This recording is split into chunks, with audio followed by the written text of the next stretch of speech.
want to start by getting your opinion on the riots in the United States. The sight of protesters flooding streets across 30 cities is now just extraordinary. The violence is beyond horrendous. Miranda, you've been reporting from New York for quite a while now, where there's just been horrific scenes. What's it like over there?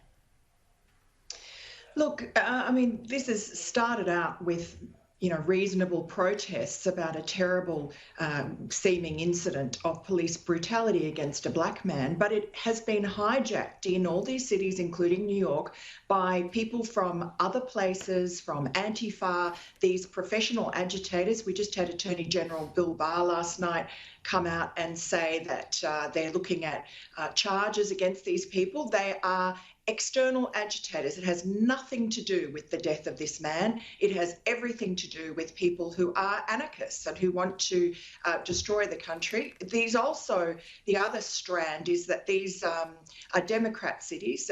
Minneapolis is a Democrat mayor and a Democrat governor. You saw how they allowed this violence to just completely go out of control. And you had Donald Trump say yesterday, as he was announcing the launch of this space rocket, he spent quite a lot of time talking about law and order and how the government would not allow this kind of mayhem and anarchy to continue. And as you saw in Minneapolis, as soon as the National Guard went in, we had a quiet night for once after 3 or 4 nights of just, police stations being burned down, houses, buildings, businesses being looted, ransacked, destroyed, burned down. And these black communities are having their businesses destroyed. And these people have to come back and try and rebuild now. And the anarchists will go back to wherever they go in their safe, places in the Catskills. We had 2 sisters from the Catskills, which is way upstate New York, who've been arrested and charged with federal offences for throwing a Molotov cocktail at a police squad car that had 3 police officers in it. If that Molotov cocktail hadn't bounced off and not blown up, those 3 police officers could have been dead. Yeah. Aaron Patrick, the riots have been heavily politicised. A lot of people are blaming Donald Trump, saying he has stoked race divisions. What is your view on this?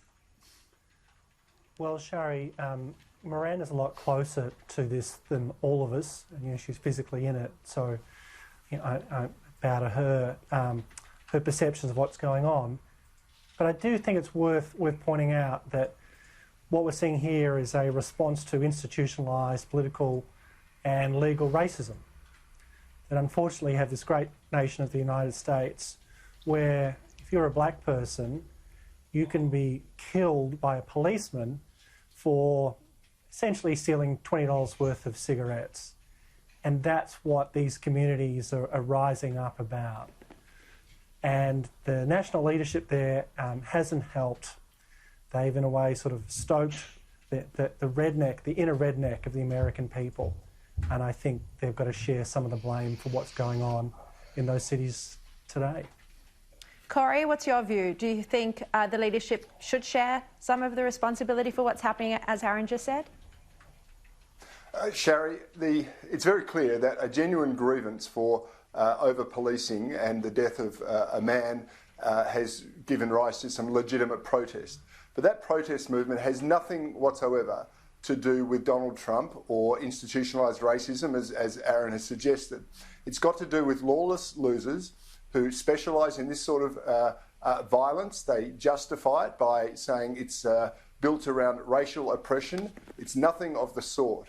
This is politically fuelled. It is motivated by anarchists, as Miranda suggested, and a bunch of people who have been egged on to hate Donald Trump, and the Democrats have to wear some responsibility for this, because they have basically said getting rid of Donald Trump by any means, fair or foul, is fair game.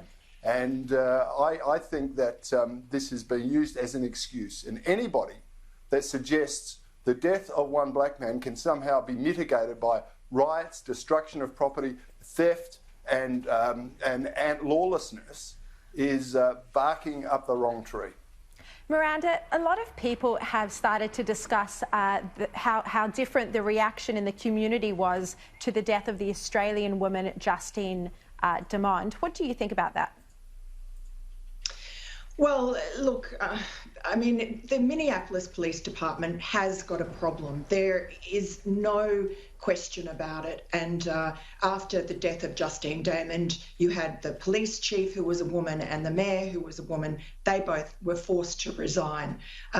So, you know, there were protests and there was anger, and there have been other people killed by police in Minneapolis. I think it's been a demoralised police force for a long time. That police chief I spoke about, she decided she was going to get rid of an entire layer of mostly male long-termers when she came in. She was very politically correct. I think this is really what you get for politically correct policing and liberal mayors who are soft on crime and who don't do what they say they're going to do. And it's, you know, I think partly also this sort of lockdown catharsis. America's been in a very long lockdown and people are cooped up and fed up, and they're just expressing themselves. It's just a tinderbox of a perfect storm of all sorts of problems that are going on in the United States at the moment. But politically, I think all the people, even though the Democrats are trying to stoke this, I think that, you know, a lot of people are missing the fact that in 1968, after those massive riots throughout America, America voted in Nixon because they wanted law and order. And I think in this situation, Americans don't want to see this kind of lawlessness on their streets, and they will vote for whoever promises to end it. Well, Aaron, I mean, we've seen a lot of business owners getting attacked as well at the very time they're really struggling to survive. Of course, they've been in a much longer lockdown than we have in Australia. You know, this anarchy is now starting to hit everyone, and it just seems to have taken hold, this hysteria. Well, that's the terrible paradox of what we're seeing here, which is black people go out and riot in the neighbourhoods, and so they burn down businesses which are run by black entrepreneurs and employ black people who desperately need those jobs. But there's a broader issue here. I don't see this as a sort of reaction to the lockdown or just the death of George Floyd. This does represent a response to a deep problem of race within American society, and it was illustrated very well just a few days earlier when in Central Park a gentle black man whose passion is bird watching, surely one of the most wholesome pastimes anyone can do, was accused of intimidating or threatening a white woman. And we had video footage of what happened, and that didn't happen at all. He just asked her to tie up a dog. And that video has been watched 40 million times, and I think many people across the world and in the States saw that, and they saw that as proof of the underlying racism in American society, which is the cause of these riots at the moment.